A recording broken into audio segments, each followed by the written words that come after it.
বাংলাদেশি ক্রেতারা ঢল নামাতো কলকাতায়, কেনাকাটায় কোটি কোটি টাকা ঢালতো। অথচ এবার বাংলাদেশের রাজনৈতিক অস্থিরতা আর ভারতের ভিসা জটিলতার কারণে বাংলাদেশিরা নেই।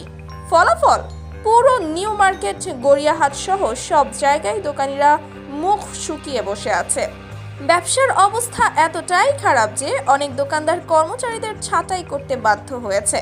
শুধু মার্কেট নয়, বাংলাদেশিরা না আসায় কলকাতার হোটেল ব্যবসাও ধ্বংসের পথে। আগে যেখানে মাসের পর মাস বাংলাদেশিরা হোটেল বুক করত, এখন সেই হোটেলগুলো ফাঁকা পড়ে আছে। এক হোটেল মালিক বলেন, আমাদের 70% ব্যবসা বাংলাদেশিদের ওপর নির্ভরশীল ছিল, এখন সব কিছু শেষ। রেস্টুরেন্ট ব্যবসায়ীরাও চিৎকার করছে, আগে প্রতিদিন 200 থেকে 300 বাংলাদেশি খেতে আসতো, এখন হাতে গোনা কয়েকজন। আমরা কিভাবে চলবো? যারা বাংলাদেশিদের প্রয়োজন নেই বলে ভাবতো, আজ তারাই বিপদে পড়েছে। বাংলাদেশিরা